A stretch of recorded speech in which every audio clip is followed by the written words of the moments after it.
이제 본격적으로 우리가 CRA에서 제공하고 있는 그 페이롤 디덕션 온라인 캘큘레이터, 즉 급여 공제 온라인 계산기를 어떻게 사용해야 되는지 구체적으로 한번 설명을 해드리도록 하겠습니다.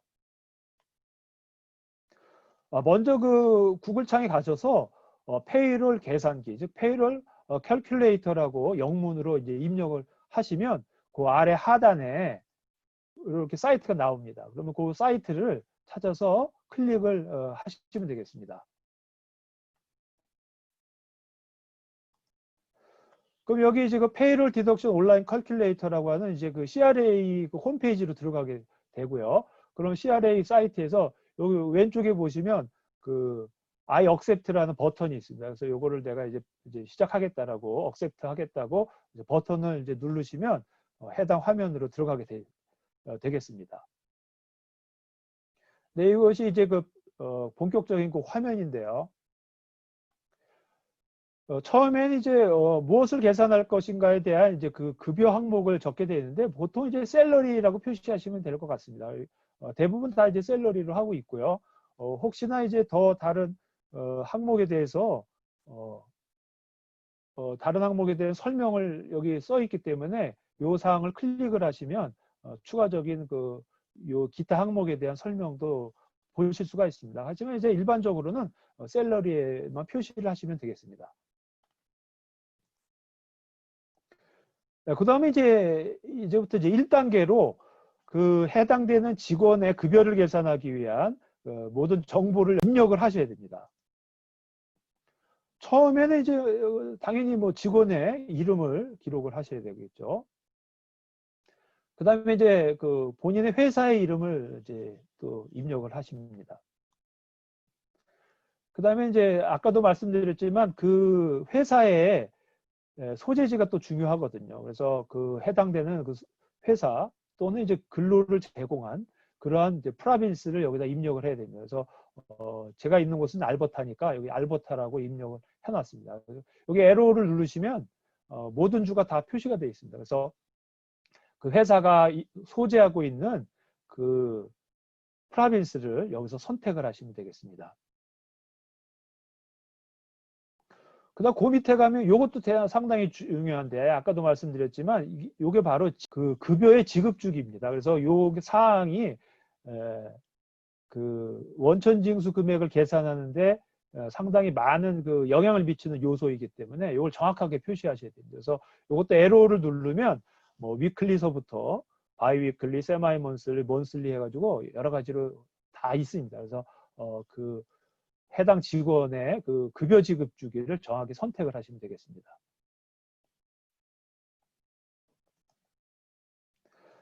그 다음에 이제 그 급여 지급일을 여기다 입력을 하셔야 되겠습니다. 급여를 이제 지급하는 일자를 정확히 여기 입력하셔야 되는데 한 가지 이제 보통 혼동하시는 게 있는데 근로를 제공한 기간이 1월 1일부터 31일까지이고 만약에 그것에 대한 페이를 8월 1일자로 지급을 한다.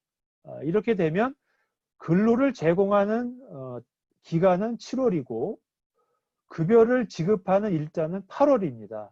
그렇게 됐을 때 그러면 이 원천징수액을 다음 달 15일까지 하라고 했는데 언제 해야 되느냐 이제 그런 게 있을 수 있잖아요.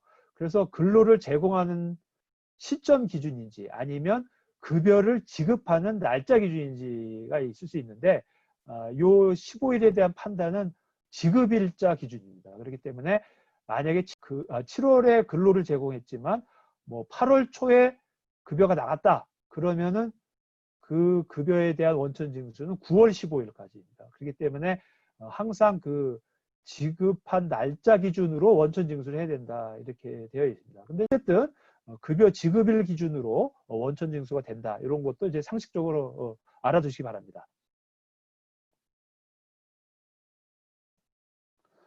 다음은 이제 2단계는 이제 2단계부터는 이제 구체적인 이제 급여 금액을 이제 입력을 하셔야 됩니다. 그래서 여기 보시면 셀러리 금액이 얼마인지 그리고 이제 만약에 휴가 수당이 있다면 그 버케이션 페이가 얼마인지를 구분해서 입력을 하시면 되겠습니다. 그래서 이 단계는 이제 급여 금액을 구체적으로 입력하는 그런 이제 단계가 되겠습니다.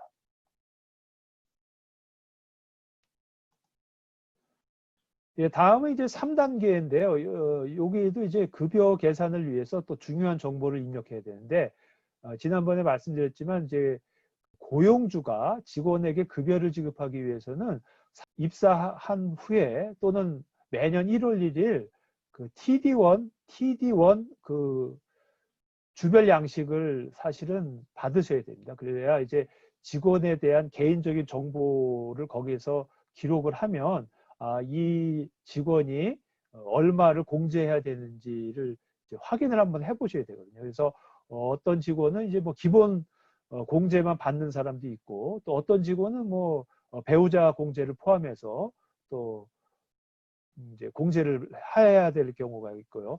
뭐 배우자 공제 같은 부분이 있으면 이제 원천 징수는 이제 덜 하게 되는 거죠. 왜냐하면 공제가 더 크기 때문에 뭐 그런 경우도 있고, 또 이제 직원이 만약에 뭐 공부를 한다든지 해서 뭐 대학교를 다니고 뭐 이런 경우인데 또 등록금도 내야 되잖아요. 그러면 이제 그 등록금은 아시다시피 그 학자금 공제 부분이 있어서 또 그러한 항목이 또 있는 직원은 또 그 원천 징수 금액이 또 감소될 수가 있습니다. 그래서 그런 여러 가지 이제 그 정보가 적혀 있는 그 TD1 또는 TD1 주별 양식을 받아서 그 정보에 따라서 여기다 표시를 하시게 돼 있습니다. 그러면 그 정보가 나오면 그 정보에 대한 그 금액별로 이 코드가 여기 정해져 있어요. 그래서 해당되는 코드를 정해서 원천징수액을 계산해야 됩니다. 근데 이제 스몰 비즈니스 하시다 분들 보면 이런 것도 다 그 구체적으로 뭐 받지도 않고 뭐 다 그렇게 관리를 하고 계세요. 그러다 보니까 그런 경우에는 가장 보수적인 것이 코드 1번이거든요. 이제 코드 1번이 가장 보수적인 차원에서 공제를 하는 거기 때문에 사실은 뭐 크게 나중에는 문제가 되지 않습니다. 왜냐하면 이거는 가장 공제가 크게 되는 거거든요. 그렇기 때문에 설령 이걸 잘못했다 하더라도 보수적인 관점에서 공제를 많이 했기 때문에 CRA로부터 문제가 되지가 않습니다. 그렇기 때문에 이런 정보가 없다면 그냥 코드 1번으로 해서 계산을 하시면 가장 뭐 좀 무난하게 계산을 하실 수가 있을 것 같습니다. 그래서 여기는 이제 다 코드 1번으로 다 표시를 해 놨습니다. 그 다음에 계속 이제 3단계인데요. 요번에는 이제 이제 CPP에 대한 이제 그런 것에 대한 정보를 넣어야 되는데, 여기 보면 이제 세 가지로 나뉘어 있습니다. 그래서 하나는 뭐냐면 지금 급여를 계산하는 시점에서 이미 앞에 급여에서 CPP의 그 최대 공제 금액이 이미 다 공제된 상황. 그러니까 정확히 말씀드리면 이제 CPP 최대 공제 금액이 있거든요. 그래서 그 금액이 이미 수익 금액이 그 금액 이상이 되면 이미 그 CPP는 다 공제했기 때문에 추가 소득에 대해서는 CPP를 공제할 필요가 없거든요. 이제 그런 경우에는 여기다 이제 표시가 되는 거죠. 그래서 공제액 최대 금액을 이미 다 앞에 급여에서 공제가 됐으면 추가 급여에서는 이게 공제가 되면 안 되거든요. 그렇기 때문에 여기다 표시를 하지. 첫 번째 항목에다 표시해야 돼요. 그리고 두 번째는 경우에 따라서는 그 급여를 받는 사람이 뭐 18세 이하가 될 수도 있지 않습니까? 그러면 이제 CPP 면제 대상이니까 그런 경우는 이제 두 번째 항목에다 표시를 하시고요. 이렇게 첫 번째와 두 번째 항목이 다 아닌 일반적인 항목인 경우에, 즉 CPP를 공제를 해야 되는 항목인 경우에는 여기 세 번째에다가 표시를 하시면 됩니다. 그리고 이제 마찬가지로 이 아이도 똑같습니다. 그래서 이미 최대 공제 금액을 앞에 급여에서 다 공제가 됐다면 첫 번째, 그리고 또 이 아이가 면제 대상. 지난 시간에도 말씀드렸지만 본인이 급여를 가져간다거나 가족이 급여를 가져갈 경우에는 이 아이로부터 어떤 그 베네핏 효과가 크지 않기 때문에 그냥 면제, 즉 이 아이를 공제하실 필요가 없다고 말씀을 드렸거든요. 이제 그럴 경우에는 굳이 이 아이를 낼 필요가 없으니까 본인이나 가족의 경우에는 이 두 번째 항목에다 표시해서 공제액을 계산하시면 되겠습니다. 그리고 또 이제 마찬가지로 일반적인 항목인 경우에는 세 번째 항목에다 표시를 하시면 되겠습니다. 그래서 이렇게 해서 모든 이제 급여라든지 관련된 필요 항목에 대해서 다 기재도 하고 표시가 됐다면 최종적으로 그 여기 왼쪽에서 보시는 것과 같이 급여액과 급여 공제액이 자동 계산이 되고 또 이제 최종적으로 직원에게 이제 그 지급해야 할 순 금액도 계산이 되고 해서 전체적인 이제 그 계산 최종 결과물이죠. 네, 그것들이 이제 이렇게 계산이 돼서 나옵니다. 그래서 이제 첫 번째 항목에는 이제 주로 그 직원의 인적 사항이라든지 회사명 그리고 지급 주기 또 그 거주하고 있는 그 프라빈스 뭐 이런 것들이 다 표시가 돼 있고요. 그다음에 이제 두 번째 항목으로는 이제 급여 총 급여액에서 또 얼마를 텍스로 공제를 하고 또 얼마를 CPP 이하로 공제를 해야 되는지 그래서 전체적인 공제액이 얼마인지 그래서 총 급여액에서 공제 금액을 빼면 요게 이제 순 금액 넷 어마운트가 되겠죠. 요것이 이제 순 급여액인데 요게 이제 수표를 발행해서 지급해야 되는지 되겠죠. 그러니까 요게 아까도 보신 것과 같이 그 급여 명세 같은 역할을 하는 거죠.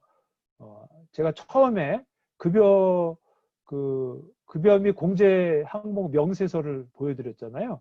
그런 항목들이 요게 나오는 겁니다. 그래서 요 그 결과물을 보시면 급여 명세와 유사하게 되어 있습니다.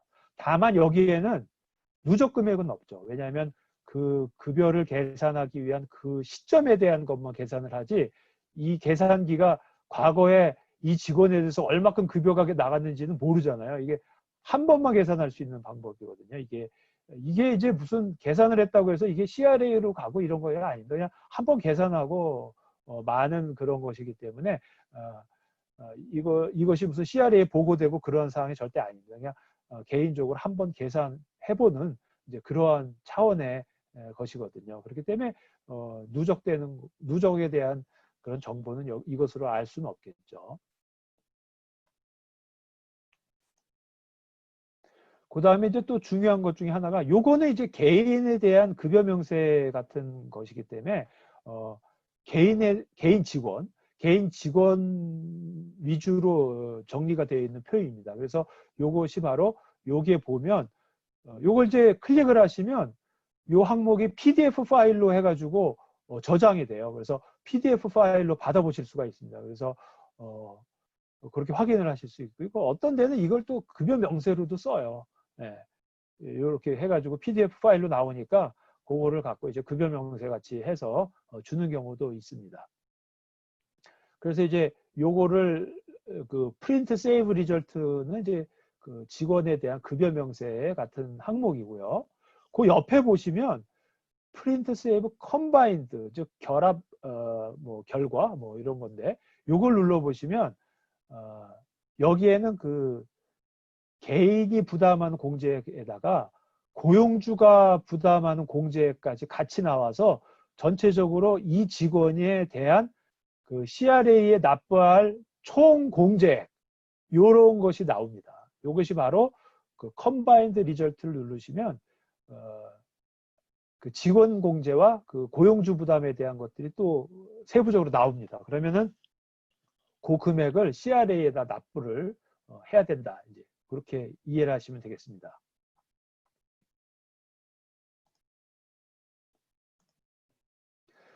그 다음에 이제 아까도 말씀드렸지만 앞에서에 나와 있는 계산기는 한 번, 원타임으로 계산을 하는 것입니다. 그렇기 때문에 그것을 계산해서 지급수표를 다 제공한 이후에는 그런 항목들을 그 매달 단위로 관리하는 별도의 그 엑셀 프로그램이 있어야 됩니다. 그래서 직원에 대해서 여기에 이제 직원의 이름을 다 기재한 다음에 직원의 급여 금액 그리고 각 그 공제에 대한 것을 여기다 쭉 기록을 해서 이것을 그 매달 관리를 하셔야 됩니다. 그래서 1월부터 제가 12월까지 지금 그 시트가 있는데 요것을 이제 이런 시트가 12개를 기록을 해 놓으셔야 됩니다. 그래야 이 12개가 다 모여야 T4를 만드실 수가 있는 거죠. 그리고 또 그 월 단위로 급여가 나가면 여기에 뭐 한 번만 기록을 하면 되지만 만약에 그 바이위클리 또는 뭐 위클리로 나가면 그것을 다 모아가지고 합쳐서 여기다 기록을 해 놓으셔야 됩니다. 그 직원별로. 그래서 뭐 바이위클리면 뭐 2개가 여기 기록을 해 놔야겠죠. 그래야 한 달치를 계산하니까. 그렇게 해서 여기에다 별도로 기록 관리할 수 있는 엑셀 파일을 만드셔야 됩니다. 그렇게 돼서 이제 한 달 단위로 여기에 모든 그 자료가 집계가 되면 요 밑에 보시면 TD7A라는 것이 그 매달 납부할 원천징수 항목에 대한 표거든요. 그래서 여기에 보면 이제 그 모든 지원에 대한 자료가 되면 그 달에 그 각 직원들이 뭐 세금이 CPP니 EI니 이렇게 다 다를 거 아니에요. 그거를 이제 합쳐야 되겠죠. 합쳐서 이걸 합한 금액을 한 번에 그 CRA에다 납부를 하셔야 되니까 이런 금액을 계산하려고 해도 이런 엑셀 관리가 되셔야 그 한 달치 원천징수 금액을 계산을 할 수가 있고 그래야 다음 달 15일까지 CRA에 정기적으로 납부를 하실 수가 있습니다. 그리고 참고로 요 엑셀 자료는 만약에 저한테 별도로 이메일로 요청을 해 주시면 제가 2020년 버전으로 해서 작성해 놓은 게 있으니까 그것은 이제 무료로 제공해 드릴 수가 있습니다.